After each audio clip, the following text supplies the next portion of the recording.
Hey, hello. How's it going? Yeah, my name's Dr. Sciatica MD2B, and guess what? You are watching a drawing video. So, this video comes with an extra feature of you listening to me tell a great story from my lifetime.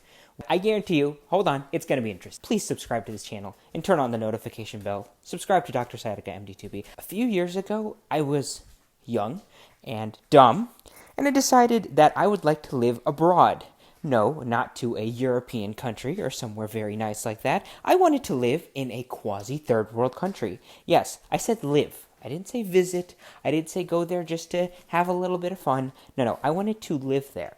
Now, the reason I did this is because I had lived my life for so long in the same place. And this was a year before I decided that I was going to enter medical school. So I basically had a year. And in that year, I decided, you know what, I'm just going to expand my horizons. I'd love to travel, but let me just try to stay somewhere that's going to be a new and exciting experience. Now, that year got cut into maybe about 6 months because that wasn't the best idea I've ever had in my life, and I was young and dumb, and I still don't know to this day how I convinced everybody and convinced myself, honestly, that this would be a great idea.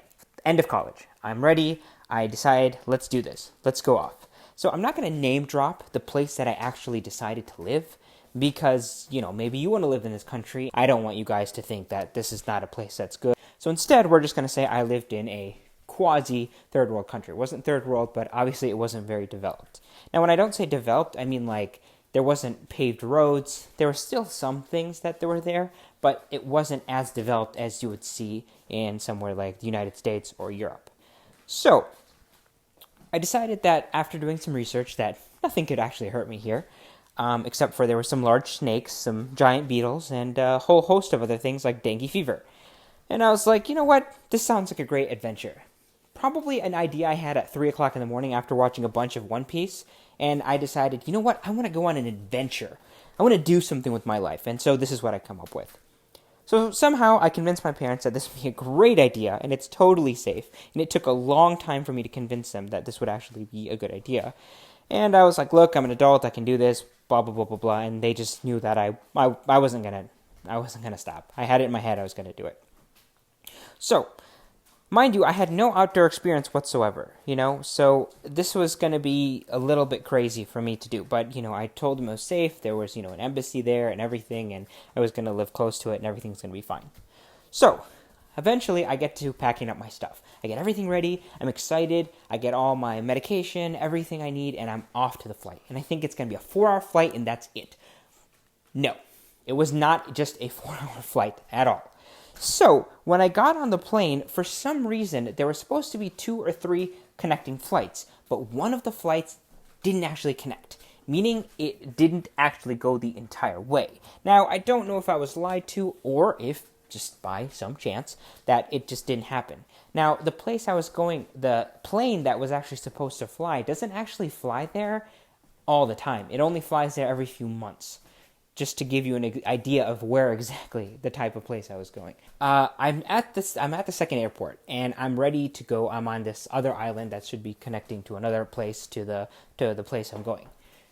They tell me that to get there, what I'm going to have to do is take a second plane, and I had to coordinate with so many people and talk to them and finally get to a place where I could talk to everybody, and they would tell me, hey, look, this is exactly where you need to go, is what you need to do, and they call people and everything, and I finally got on a flight to go there.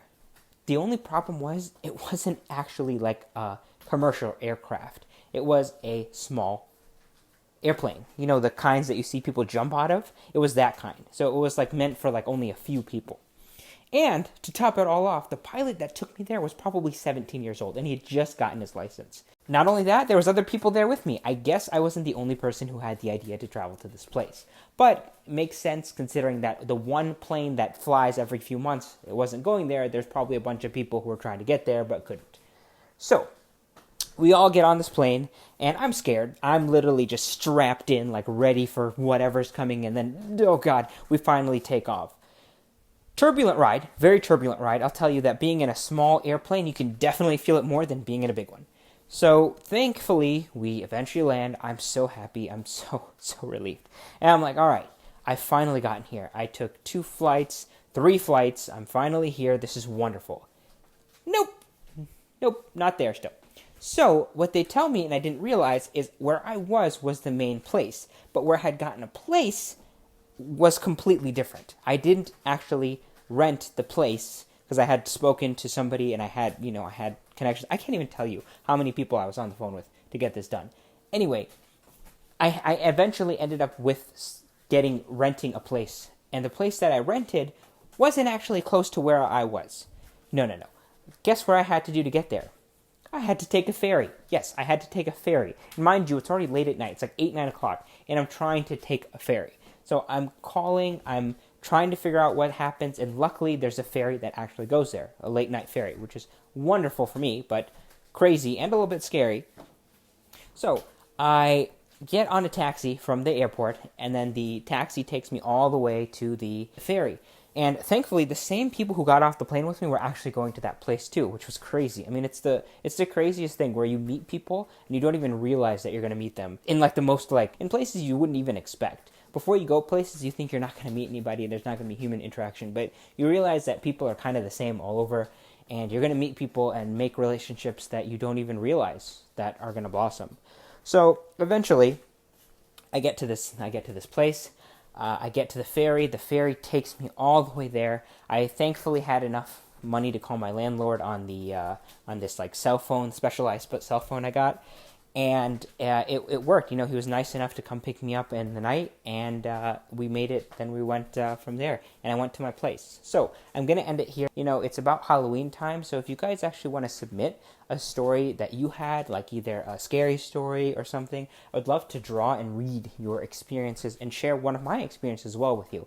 I linked below my business email. It's just the username at gmail.com. So send me any of your scary stories and something that happened to you or an experience, and I will read it. I'll credit you, and I'll read it if you'll allow me, and with my next drawing. But before that, I'll share my own scary or paranormal story, whatever you want to call it, and then we'll go from there. So subscribe, smash that like button, because you don't want to miss what's coming next.